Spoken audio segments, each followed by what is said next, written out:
चला, तुम्ही म्हणता की नाही तसं थोडंसं लिपस्टिक डार्क लावली पाहिजे, छान दिसते.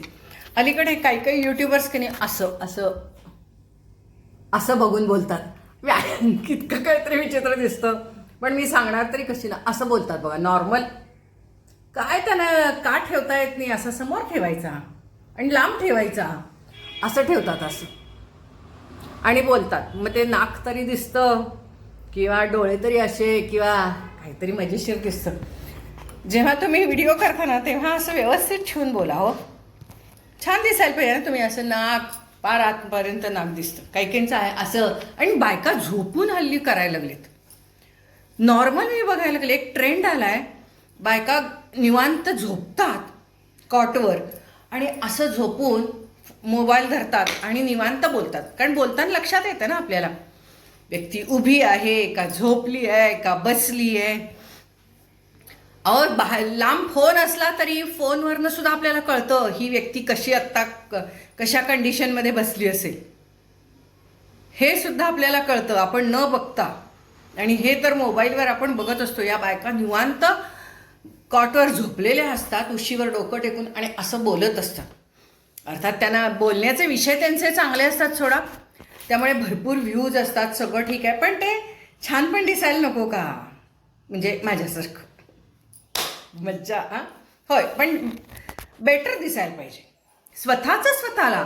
तुम्हाला छान दिसेना न दिसेना काय का होईना, पण तुमचं तुम्हाला दिसताना छान दिसायला पाहिजे की नाही. आता ही साडी दिसलं पाहिजे, ब्लाऊज दिसलं पाहिजे, गळ्यातलं दिसलं पाहिजे, कानातलं दिसलं पाहिजे, हातातलं दिसलं पाहिजे, हे दिसलं पाहिजे, भुवया दिसलं पाहिजे, सगळं छान दिसलं पाहिजे, हे दिसलं पाहिजे.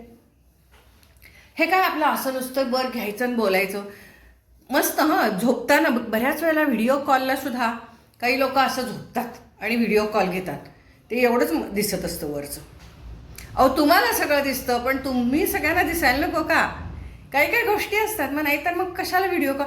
आणि झोपून फोन घेऊच नका, ते कळतं की तुम्ही झोपलाय. इव्हन एवढंच नव्हे, साध्या म्हणजे कुणाशेजारी झोपलाय हे सुद्धा अंदाज येतो, माहिती आहे का.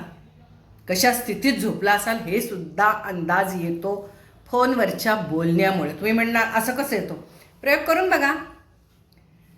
घरातल्यामध्ये मैत्रिणींमध्ये प्रयोग करून बघा, तुम्हाला कळतं. आपण चुकीच्या वेळेला फोन केलाय का हे विचारायची गरज लागत नाही. शब्दांवरून, पॉजवरून, हॅलो म्हणण्याच्या स्टाईलवरून कळतं समोरची व्यक्ती कुठल्या कंडिशनमध्ये असेल ते.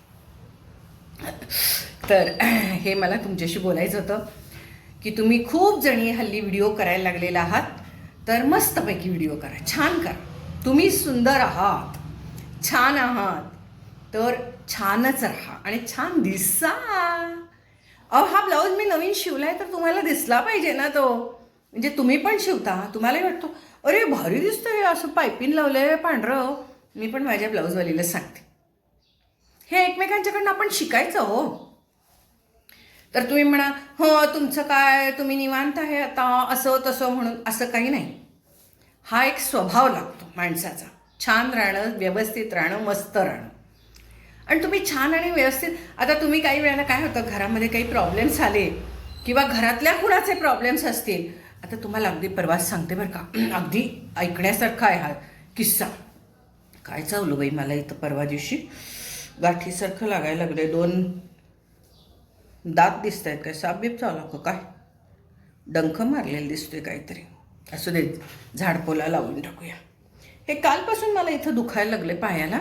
लक्षात येत नाही ना आपल्याला, डोंगळा खोंगळा काहीतरी चावला असेल. साप कशाला चावेल, साप चावला असता तर आत्तापर्यंत राहिले असते काय, मी राहिले असते काय, नाहीच. गमगच्छटू गो झालं असतं माझं. तर असू दे. तर मी तुम्हाला काय सांगत होते, परवा ना एका दुकानामध्ये गेले बरं का. त्या दुकानामध्ये बेकरी येते, तर आपण नेहमीच जातो बिस्किटं वगैरे. माझं कसं आहे ना की आता समजा बिस्किटं घ्यायची आहेत तर वर्षानुवर्ष मी एकाच दुकानातनं बिस्किटं घेणार, एकाच दुकानातनं ब्रेड घेणार. कुठल्याही दुकानातनं काही घ्यायचं हे मला आवडत नाही. का तर त्या लोकांशी आपले, एका दुकानातनं बिस्किटं घेईन, एका दुकानातनं ब्रेड घे, म्हणजे सगळ्यांशी आपली ओळख राहते, बोलणं राहतं, तेवढ्या कुटुंबांशी आपला संपर्क राहतो, कॉन्टॅक्ट राहतो आपला नेहमीचा. भलेही बऱ्याच वेळेला कसं असतं, मला त्यांचं आडनाव पण माहीत नसतं, पण वर्षानुवर्ष आम्ही एकमेकांना बघत असतो, तोंड ओळख असते. आणि मी त्या दुकानामध्ये गेले, बेकरीमध्ये, आणि माझ्या एक लक्षात आलं, 30-40चा मुलगा तो दिसला. मी म्हटलं काय गेले कित्येक दिवस दिसला नाही, वर्षभर जवळजवळ तुम्ही नव्हता, कुठं गावाला गेला होता का? तर तो नाही नाही नाही. मी म्हटलं बरी नाही आहे तब्येत? त्याचे सगळे घरचे बिरचे बायको बिको सगळे आहेत बरं का. मी पटकन म्हटलं बरी नाही आहे तब्येत? नाही, जरा मला दारू पिताय? फार दिवशी मी बोलले. सगळे आसपासचे बघायला लागले त्याच्याकडचे. मी घरातल्यांना म्हटलं हो, गेले हा मुलगा 2, 2.5, 3 वर्षाचा असल्यापासून मी बघितलेला आहे, मला बोलायचा अधिकार आहे, हक्क आहे. तुम्ही घरचे घाबराल पण मी विचारणार, मला हे लक्षण अजिबात दिसत नाही आहे चांगलं. जो माणूस गेले अनेक वर्ष चांगला होता, हॅपी असायचा, ज्या व्यक्तीला बघून सगळ्यांना बरं वाटायचं, दुकान चालवायचा, तो व्यक्ती असा घाणेरड्या कपड्यामध्ये, काहीतरी कपडे, अंगाला वास, केस धुतलेले नाहीत, केस असे पसरलेले, दाढी वाढलेली आणि केस कटिंग पण केलेले नाहीत, असा जर का एखाद्याला आपण बघितला आणि ज्याचे डोळे थोडेसे बारीक तांबारलेले आहेत, ज्याचं हे सगळं सुजलेलं आहे, त्याला सहजपणे आमच्यासारख्यांची नजर ओळखू शकते. मी म्हटलं काय बरं नाही आहे. मी जरा चिडलेच. मी अशी कुणावरही चिडते बरं का, अशी ओळखीच्यांवर. त्यांना असा अंदाज नसतो की बाई आपल्यावर चिडेल. काय झालंय, बरं नाही आहे? हो हो हो हो बरं नाही आहे. घरचे आसपास उभे होते, ते बघायलाच लागले.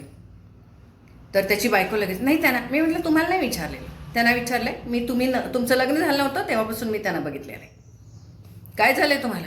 जरा मला लिव्हरचा कसला त्रास होता? लिव्हरचा त्रास का व्हायला लागलाय? दारू पिताय का? माझंच डोकं पिकलं आणि मी चिडले. म्हटलं ह्या लोकांना आम्ही लहानपणापासून बघतोय, भलेही आमचे काही रिलेशन्स नसतील, नाती नसतील, काय नसतील, पण हे असं एखादी जबाबदार व्यक्ती ही जर का अशी एखाद्या व्यसनाच्या आहारी जाताना बघितली की नाही, की असं पोटात तुटतो. मी म्हटलं माझ्याच पोटात तुटायला लागले, तुमच्या आईवडिलांना काय वाटत असेल, तुमच्या बायकोला काय वाटत असेल? मी बायकोच्या समोरच त्याला विचारलं, काय बाईचं लफडं आहे म्हणून दारू पिताय का? बायको म्हटली नाही तसं काय नाही. म्हटलं तुम्ही मध्ये पडू नका. म्हटलं काय भांडण व्हायचं ते होऊ दे, इथं मला काय देणं घेणं. म्हटलं मला काय, म्हटलं इथं तुमच्याशी काय कर्तव्य नाही आहे, स्वार्थ नाही आहे माझा, मला हे आवडलेलं नाही आहे. मला सांगा म्हटलं तुम्ही काय करताय? तो होय मला ट्रेस आलाय. अरे ट्रेस कसला येतोय? म्हटलं स्ट्रेस अख्ख्या जगाला आहे आता. कोरोना नंतर सगळं जग स्ट्रेस खाली आहे. ते अमेरिका महाशक्ती, तिथं काय चाललंय आता? काय चाललंय? घर स्ट्रेसमध्ये असेल, तिथं घर स्ट्रेसमध्ये असेल.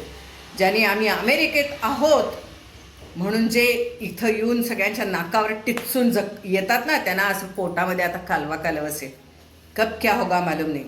तरी सुद्धा काहींचे व्हिडिओ पडतात, नाही आम्हाला काही प्रॉब्लेम नाही. अरे आम्हाला आमच्या देशातनं कोणाला काढायची, कोणाला धमक आहे काय बिशात? पण त्यांनी तुम्हाला कधी पण काढू शकतात.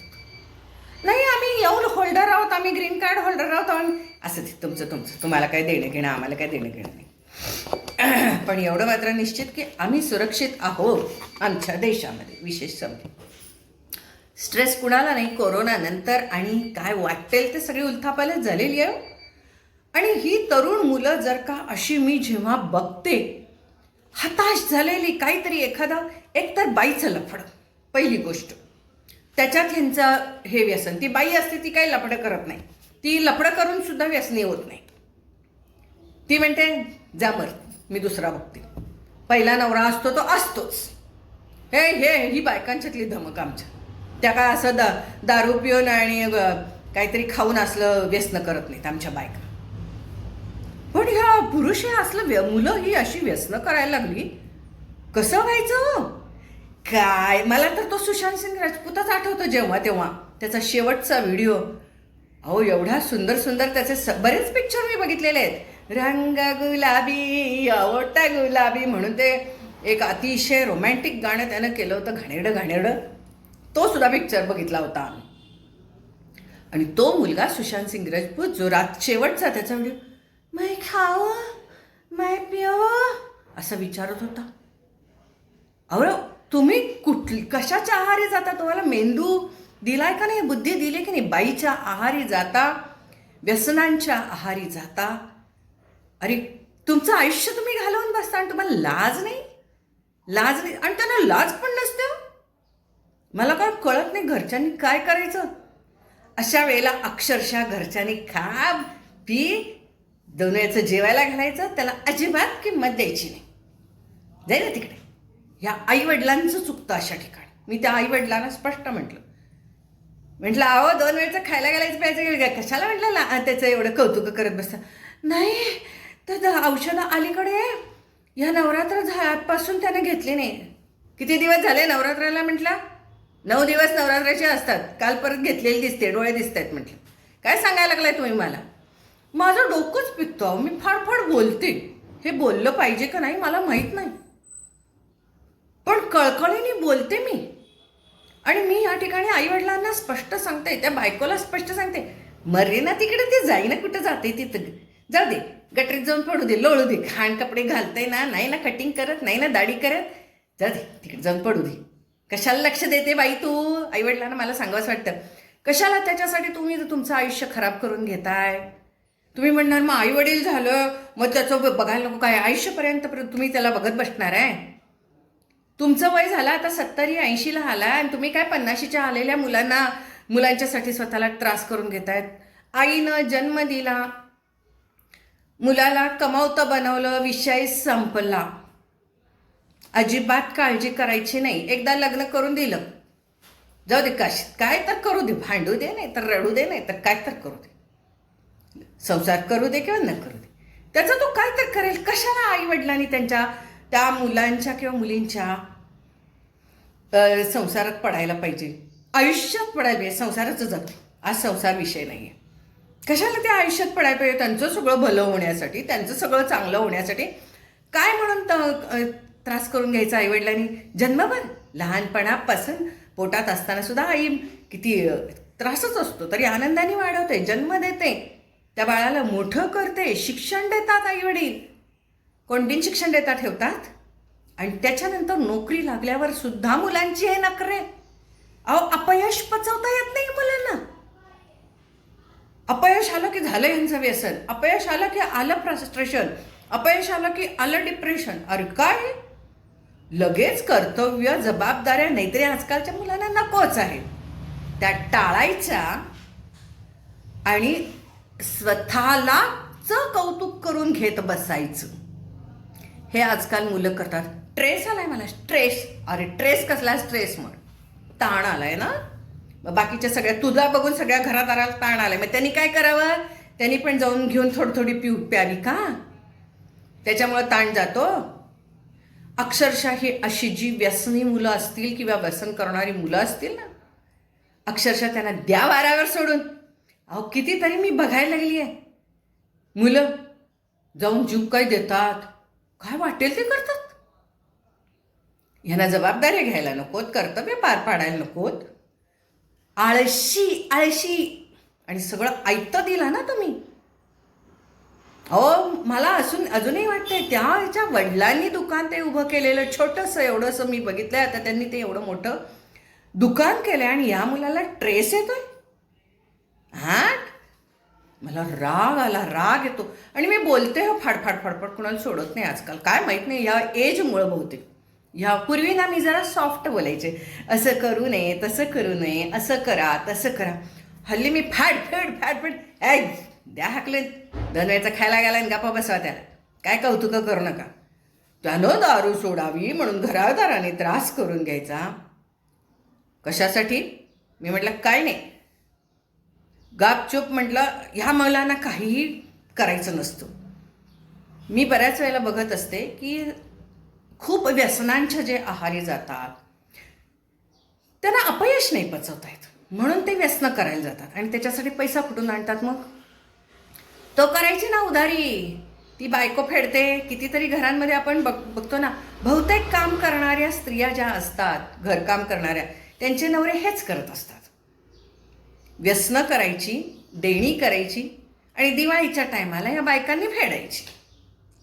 कारण वर्षभर त्यांनी काम केलेलं असते, दुसऱ्यांच्या घरात मिळालेला बोनस नवऱ्याचे सगळे हे देणी फेडण्यात आणि दारूचे अड्डेवाले असतात ना, त्यांची देणी फेडण्यात घालवायची. बऱ्याच ठिकाणी मी हे बघते हो. मला अक्षरशः असं वाटतं ना की असं मारून हाकलून बाहेर काढावं अशा पोरांना त्यांच्या घरातल्यांनी. लाजा वाटत नाहीत खरोखर ह्या मुलांना. मला ते खूप पैसेवाले असणारे सुद्धा काही काही लोक अशी आहेत, खूप शिकलेली सुद्धा अशी आहेत. आणि हे तरुणांच्यात म्हातारे कोण असे नाहीत हो. जे म्हातारे आहेत की नाही ते सगळे लढत असतात बघा, रडत कोण बसत नाही, उद्योग करत असतात, झटत असतात, प्रयत्न करत असतात. पण ही तरुण पिढी आहे ना, त्यांना सगळं ऐकतं मिळालं आणि त्यांना खूप जास्त पाहिजे हो सगळं. आमची पिढी आहे ना, आम्हाला जास्त काय नको. आम्हाला पोटापुरतं असलं तरी आम्ही इतकं काही जास्त आहे असं करू की काय विचारूच नका. आमची छोटी कार असली तरी आम्ही मर्सिडीज बेंचमधनं चालण्यासारखी आमची ॲटिट्यूड असते. मग असं राहिलं पाहिजे जगात माणसानी. त्या देवानं तुम्हाला दिलेलं आहे, ते दिलेलं तुम्हाला राखता तर येतच नाही. आणि वर ते समजा काही कारणामुळं गेलं तर हातपाय घालून बसतायत आजकालची पिढी ही. अपयशाला कवटाळून बसायचं, त्याचं कौतुक इतरांनी करावं अशी यांची अपेक्षा असते. खूप अलीकडे मी ही उदाहरणं बघतीये हो. मला असं वाटतं की सगळ्या आयांनी थोडं माझ्यासारखं कठोर व्हायला शिका. मी पहिल्यापासूनच अशी कठोर आहे बरं का. म्हणजे मी अशी फार प्रेमळ आई नाही, प्रेमळ बायको नाही. मी सगळ्यांची कर्तव्य करेन, पण मी अशी फार इमोशनल अटॅच होत नाही. मी माझ्यात दंग असते, कारण मला माहिती आहे माझं आयुष्य मला मिळालेलं आहे. माझ्या शिक्षणाचा उपयोग मला करून घ्यायचा आहे. मला देवानं बुद्धी दिली आहे, त्याचा उपयोग मी करून घ्यायचा. मी इतरांच्यासाठी माझं डोकं तापवून घेणार नाही आणि इतरांच्यासाठी माझा वेळ मी खर्च करणार नाही. मला दिवसातले 24 तास मिळतात, तर त्या 24 तासाचा उपयोग मी मला जे हवं ते, त्यातनं जे काय मला लोकांच्यासाठी करता येईल ते मी करत असते. पण स्वतःच्या डोक्याला दुसऱ्यांचे प्रॉब्लेम्स बघून स्वतःच्या डोक्याला, मी आत्ता हा प्रॉब्लेम तुमच्यासमोर का सांगते एवढं तळमळीने माहिती आहे का? हे अलीकडे मी सगळीकडे बघते आणि व्हिडिओ केला की विषय संपला. त्या दिवशी मी जे काय बोलायचं ते बोलून आलेली आहे. जेव्हा जेव्हा माझ्यासमोर दिसेल कोणी मुलं अशी दिसली की तिथं मी बोलते, मोकळं करते. म्हणजे ते मी स्वतः डोक्यात घेऊन येत नाही किंवा स्वतःच्या बरोबर ते त्यांचं दुखणं, त्यांचं रडगाणं मी स्वतःबरोबर घेऊन येत नाही. डॉक्टरला हे फार पहिल्यांदा शिकवलेलं असतं कॉलेजमध्ये. ती जी दुखणी असतात, कारण डॉक्टरकडे येणारे सगळे दुखणेकरीच की हो, कोण चांगले येणार आहेत? तर हे दुखणेकरी जेव्हा येतात तेव्हा त्या दुखणेकऱ्यांचं दुखणं तुम्ही बरं करायचं, पण त्या दुखणेकऱ्यांचं दुखण्याचा त्रास तुम्ही करून घ्यायचा नाही. अगं बाई कसं सहन करत असाल बाई, तुम्ही कसं काय करत असाल. माझ्याकडे बायका यायच्या, बाई गं मला हल्ली ना टॉयलेट बाथरूम घासता येत नाही, फरशी करता येत नाही, बायका मिळत नाहीत, तुमच्याकडं जरा बायका कोण असल्या तर पाठवा की. आता हे काम पण मी करू? मी म्हणायचे 2-4 दिवस करू नका, बरं वाटलं की करा, विषय सांगा. म्हणजे दुसऱ्यांचं रडगाणं तुम्ही तुमच्या डोक्यात घेऊ नका. दुसऱ्यांचं रडगाणं जर का घेऊन तुम्ही जगायला लागला तर तुमची निगेटिव्हिटी वाढायला लागते. जगामध्ये असे खूप आहेत बरं का प्रसंग सगळीकडे. कुणाचं काय कुणाचं काय कुणाचं काय, सगळीकडे असे प्रॉब्लेम्स, संकट. कारण की आयुष्य हे आपलं फक्त सुख आणि आनंद उपभोगण्यासाठी नाही आहे. जे मिळालेलं आहे आपल्याला, जसं जीवन मिळालेलं आहे त्याच्यात सुखी राहणं आणि आनंद राहणं, सगळं ॲक्सेप्ट करून राहून आयुष्य छान समाधानाने घालवत राहणं, ह्याच्यासाठी आपला जन्म आहे. आपण ते विसरतो. अगं बाई आज मावशी आल्या नाहीत, कामं आल्या, काय करू काय करू काय करू. अरे काय करू काय करू काय, ॲक्सेप्ट कर. जमलं तर काम कर, नाही तर ठेव उद्याच्याला, विषय संपला ना. पण ॲक्सेप्ट कर त्या आल्या नाहीत म्हणून. काय करू काय करू, दुसऱ्या दिवशी परत मावशीनं ओरडायचं, आला नाही त्याच्यात काय देणं घेणं, कशासाठी हा त्रास करून घेता. मी साधं उदाहरण सांगितलं. असंच एखादं संकट आलं, दुःख आलं, अपयश आलं, ॲक्सेप्ट करा, हां आलेलं आहे, पण त्याच्यात एवढा त्रास करून घेण्यासारखं काय आहे. ॲक्सेप्ट करा, धडपड करा, प्रयत्नांची पराकाष्ठा करा, रोजचं जीवन हे सकारात्मक क्रिया करत घालवा. तरच जर आजचा दिवस तुम्ही चांगला घालवला, मग तुम्ही म्हणणार एवढं संकट आहे, एवढं आहे, एवढे प्रतिकूल परिस्थिती आहे, घरात भांडण आहेत, नात्यात प्रॉब्लेम्स आहेत, कसं आम्ही सुखाने राहायचं? अहो, हे प्रत्येकाच्या घरात आहे. पूर्वापार काळापासून ह्या सगळ्या गोष्टी चालवत आलेल्या आहेत. मग सगळं चांगलं असलं, सारखं गोडगोड तुम्ही असलं तर तुम्हाला डायबेटीस होईल ना परत. हे कधीच गोड असणार नाही. अहो, प्रत्येक व्यक्ती तितक्या प्रकृती, प्रत्येकाचे स्वभाव वेगळे, प्रत्येक व्यक्ती वेगवेगळ्या घरातनं आलेली आहे. ह्या सगळ्यांचा समुदाय म्हणजे समाज आहे. मग ह्या समाजात, ह्या कुटुंबामध्ये, आपल्या घरामध्ये कमी जास्त होणारच. मग ते सगळं ॲक्सेप्ट करून तरीसुद्धा छान राहणं, मस्त राहणं, जे नाही त्याबद्दल दुःख करत राहणं हे काही जीवन नाही आहे. नाही तर नाही, चला जे आहे त्याच्यात मस्त राहायचं. आलोय कसं तसंच जाणार आहे. नेणार काही सुद्धा नाही आपण. घे घे घे हरिनाम घे.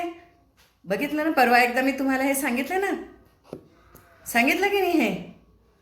त्यामुळे मी तुम्हाला एकच सांगते की आयुष्यामध्ये या तरुण मुलांना कसं सांगायचं काय मला समजत नाही. हे व्यसनांच्या आहारी जातात. हो, बायका आमच्या का जात नाहीत व्यसनांच्या आहारी? का तर त्या कायम जबाबदारी आणि कर्तव्य सांभाळतच जगतात. हे आमचे बघा सगळे पुरुष सगळे लगेच व्यसन करून मोकळे. आज हे झालं म्हणून व्यसन, आज ते झालं म्हणून व्यसन. एकूण काय व्यसन? कधी धंद्यात कमी पैसे मिळाले म्हणून व्यसन, कधी बायको भांडली म्हणून व्यसन, कधी काय व्यसन तर व्यसन. हे लगेच व्यसनं करतात, व्यसनांच्या आहारी जातात. कसला हा पुरुष हो, कसला पुरुष? याला विल पॉवरच नाही कसली, ह्याचं मानसिक ताकदच नाही ह्याच्याजवळ. काय म्हणून माहिती आहे काय, ते नवरात्रीमध्ये त्या चंडमुंड मारायला चामुंडा आली. ह्या नवदुर्गा का झाल्या सगळ्या एकापेक्षा एक? कालिका आली, महिषासूर मर्दिनी आली, सगळ्या बायकाच राक्षसांना मारायला. सगळे हे पुरुष आपले काय करू आता, सगळं गेलेलं आहे, या पार्वती देवी घ्या अवतार आणि या. बघाल तेव्हा या स्त्री शक्तीलाच आवाहन केलेलं आहे. नवरात्रीतनं काय शिकायचं? एक एक एक एक कालिका, चामुंडा, महिषासूर मर्दिनी, अरे यांचा आदर्श घ्या. हे सगळे पुरुष घाबरले, आता आम्हाला ह्यातनं बाहेर काढा, हे जग, हे ब्रह्मांड अडचणीत आहे. मग ती स्त्री शक्ती, ही ऊर्जा, ही ताकद तो प्रॉब्लेम ठेचून काढते. म्हणजे प्रॉब्लेम्सना ठेचण्याचं सामर्थ्य या स्त्रीमध्ये. आणि त्या पुरुषात काय नाही, उगाचच दादागिरी करायची, डॉमिनेटिंग नेचर आहे यांचं. प्रॉब्लेम्स क्रिएट करायचे, घाण करायची, दलदल करायची, हे एवढं काम पुरुष करतो असं मला वाटतं. आणि त्याच्यात उडी मारायची आणि स्वतःही त्या गटरात लोळायचं, हे पुरुष करतो. स्त्रिया बघा आमच्या काय व्यसन फ्यासनं करत नाही. अहो, तो मुलगा होता, त्याची बायको मस्तपैकी बाजारात निघाली होती. मी म्हटलं कुठं चालला वहिनी तुम्ही? मला माझा संसार आहे की म्हणली, मला संसाराची जबाबदारी घ्यायला पाहिजे. सणवार आले, मला हे सगळं करायला पाहिजे. यांच्यासारखं वागून मला चालतंय का? बेस्ट आहे म्हटलं, असंच राहायचं, घाबरायचं नाही म्हटलं कशाला. नवरा असला ठीक आहे, जबाबदारी उचलला ठीक आहे, नाही उचलला चाल चाल चाल चाल म्हणायचं आणि आपण बेस्ट राहायचं. बघा मी त्यांना तेच म्हटलं, मस्त राहायचं, रडत राहायचं नाही, एकमेकींना मैत्रिणींना आधार देत राहायचं. विषय कुठं होता आणि कुठे गेला. म्हणून मी स्त्रियांना म्हणत असते, नका त्या पुरुषांच्या नादी लागू, त्या लफड्यांच्या तर अजिबात नादी लागू नका. तोही पुरुषच कुणाच्या तरी घरातला, कशाला त्याच्या नादी लागताय? आपल्या मैत्रिणी बहिणी यांच्यासोबत राहायचं, मस्तपैकी एन्जॉय करायचं लाईफ, संसार का आणि जबाबदाऱ्या उचलायच्याच आहे. तो बाईला ते टाळता येत नाहीत. पुरुष बऱ्याच वेळेला कामाच्या निमित्ताने गावाच्या बाहेर जातो, कुटुंबातून लांब जातो, पण ती कुटुंबाला धरून असते, ती स्त्रीच हो. ती स्त्रीच कुटुंबाला धरून राहते, पुरुष नाही बघा. कुठं बदली होऊन गेला तिकडे एकटा. स्त्री मात्र आमची असं नाही करत. स्त्री सगळं लटांबर विंचवाचा बिराड पाठीवर घेऊन चालली आपली सगळीकडे. ती एक हे आहे की नाही, जाहिरात लागते की, त्याच्यामध्ये त्या स्त्रीचं कुठंतरी चांगला जॉब लागतो तिला, आणि ती अशी रेल्वेतनं जाताना त्या असं टिपिकल तो आपला टाटा करत असतो, आणि ती पण अशी रेल्वेतनं जाताना टाटा करत असते, आणि जाता जाता त्याला म्हणते, क्या किसी औरत के लिए मर्द नहीं आ सकता उसके साथ, असं म्हणते. म्हणजे ही आत्ताची परिस्थिती आहे. स्त्री ही अशी एकटी जातच नाही हो, ते सगळं लटांबर घेऊन जाते, नाही तर स्वतःच त्यागच करून टाकते. कितीतरी मी स्त्रिया बघितली, बदली घेत नाहीत, ट्रान्सफर घेत नाहीत, पुन्हा प्रमोशन्स घेत नाहीत. का तर हे असतंय की सगळं मागचं, सासूबाईंचं कोण करणार, सासऱ्यांचं कोण करणार, मुलांचं कोण करणार, हे सगळं असते की ते, त्यामुळे ती प्रमोशन्स वगैरे घेत नाही. आणि नवरा मात्र प्रमोशन वगैरे घेतोय, उड्या मारतोय फुलपाखरासारखा, इकडं तिकडे एखादं लपडं करतोय, नोकरी नाही मिळाली तर घरात येतोय, सगळं असलं करतोय नवरा, पुरुष म्हणणारा माणूस. पण स्त्री नाही, स्त्री सगळ्या जबाबदाऱ्या उचलून जाते. म्हणून मला या ना स्त्रीचा भयंकर अभिमान आहे. आणि हे व्यसन करणारे पुरुष दिसले की नाही, आणि नेभळट नामर्दो तरीसुद्धा स्वतःचं कौतुक करणारे दिसले की नाही, माझं पित्त उसळतं, रक्त तापतं माझं. मी फाडफाड बोलते, आणि अलीकडं तर मी नाहीच, कुणाला ऐकतच नाही, दबादब बोलून मोकळे होते. पाहिजे हो कोणतरी. आणि त्यांच्या घरातले म्हटले, तुमच्यासारखं कोणतरी पाहिजे हो म्हटले बोलणार. बोला तुम्ही सुद्धा, घाबरू नका कशाला, कारण आपलं वयच असं आहे हो.